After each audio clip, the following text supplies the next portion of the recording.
Hey guys, Dano91 here. Welcome back to episode 77 of my modded survival let's play. Oh yeah. Last episode I showed you what this node transducer does and how we can automatically charge our wand. Wand charge? Yeah, that's the thing.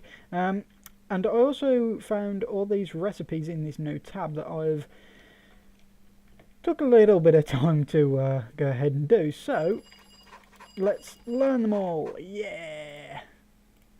So let's just grab our stuff back, and we don't need that, and we don't need that, and that goes there. That'll be fine. Yeah. So no. God damn it! I broke it. I broke it. I broke it. Okay. Right. So the things that we learnt. One of them was. Let's have a look. The Oblivion Jar. I don't know what this does. While void jars are very useful in getting rid of large amounts of a certain type of essentia, you often find yourself your infusion room overflowing with several types. Instead of wasting time making a void jar for every mystical aspect you decided that there must be an easier solution. The solution has manifested itself in the form of an Oblivion Jar. While significantly more expensive than the void or warded counterparts, only one Oblivion Jar is necessary to handle all of the excess essentia from a network. It will obliterate all essentia that enters a jar, much like a filled void jar does. The Oblivion Jar has the lowest suction of any jar, meaning that it will only take essentia that has nowhere else to go. Golems may interact with this jar as well if they do not find another jar that can handle the essentia they are carrying. Huh, that's interesting. So we could just do normal jars and then put one Oblivion Jar. That's actually pretty cool. So instead of having all of these jars as void jars to hold all the different aspects, we have all of these as normal jars, which is quite a bit cheaper, and then we just have like one Oblivion Jar there or something, and all the aspects that are left over go into there. I'm thinking I may make that eventually. So what else have we got? We've got the Thermic Replicator. You've been able to break down blocks and items into essentia with an alchemical. Oh my god, words. Yeah, alchemy. I'm going to give up on that. Now finally you have found a way to do the opposite. You have created a device that can replicate simple building blocks using essentia. By right clicking the Thermic Replicator with a block, you can set the template. Right clicking with a wand starts the replication process. Simply look at the replicator with goggles revealing to see what essentia is necessary. Huh. This essentia will then form into the block. The block must be removed before starting the process again. This process can also be automated. Redstone signal hopper. So we could make blocks out of nothing. Interesting. So if we wanted to make wood, we just put the essentia that needs wood. But to be able to do that, we'd need to actually get the essentia into the jars first of all. That's interesting. Right, now let's go over to this bit. So we've got the Talisman of Nourishment. Saturate few hunger. Found a way to get past your need for food. Item that is able to suck nourishing energy from various food items in your hotbar and store the energy within. Simple food items. Oh, so basically we could just fill our the talisman with, like, I don't know, a bunch of steak, and then we won't actually need to eat. That's awesome. I think we may end up making that. I'll probably try and make it this episode if I can get the items for it. So what else did we get? We got the Soul Brazier. Warp is a dangerous, malicious force, one in a mind. It is bad enough. Release onto the world, it is worse. This is what we have made a way to hold the warp safeish. It needs both V from a node and Mortis Essentia, but it can hold the warp that a player has without too much damage to the environment. Ah, That's interesting. Not really sure what that means, but whatever. So, Mechanist's wand caps. You've researched nodes extensively, and you feel that you have reached a point in which you can no longer improve the draining speed of nodes. You've created a mechanical wand cap that is able to deconstruct and harvest V.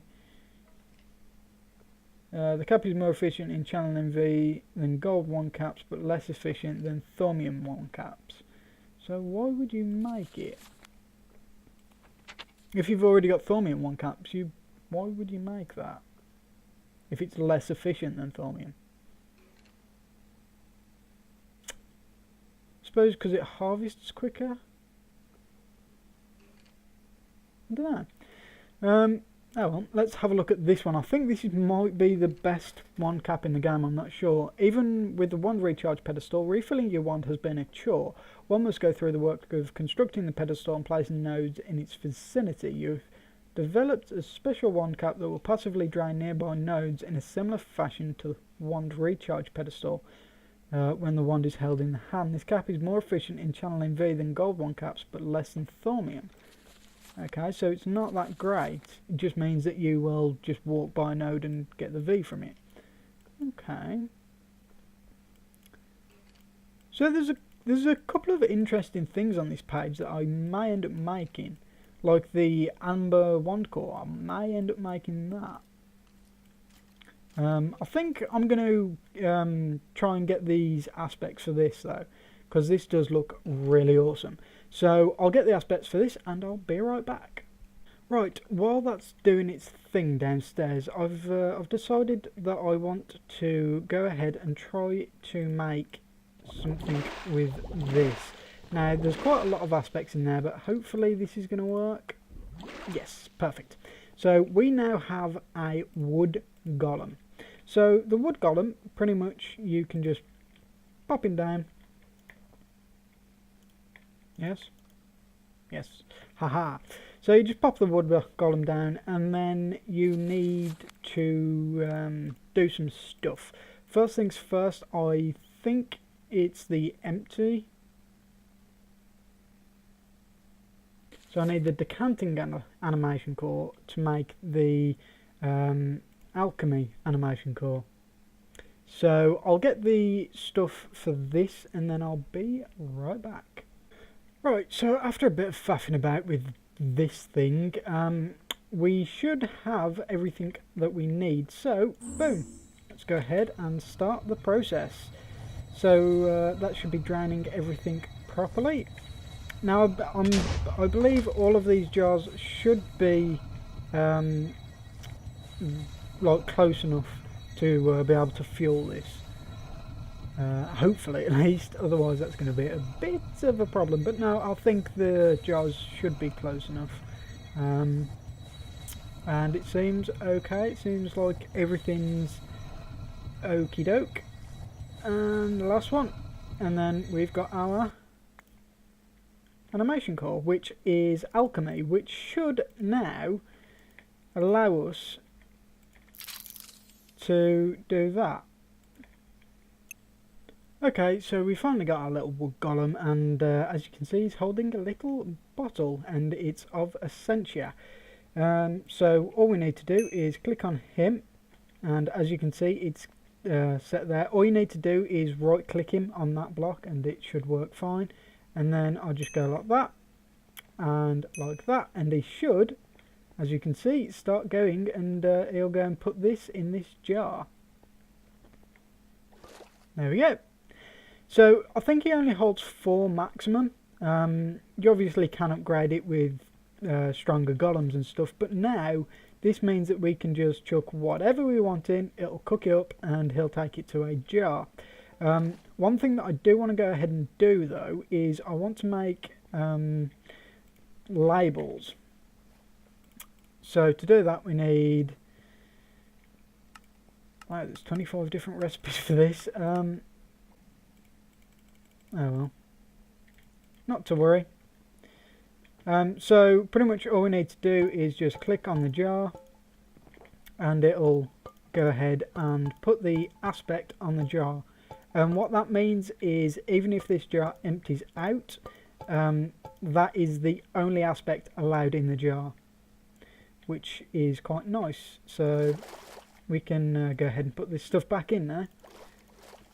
So if he's got stuff that hasn't got anywhere to go, like I presume he has right now, then that will not go anywhere. So where does he want to put that, and what is that? I don't know. But yeah, that's the golem anyway. And I've just been thinking, and before I do the necklace, I'm going to have to end this episode. It's been a bit of a dodgy episode. Yeah, the golem kind of confused me a little bit. I didn't know how to get it working, because I've never really used golems before. But I promise you, next episode we will make the talisman that will stop us needing to eat. So I want to say thank you for watching, and I shall see you next time.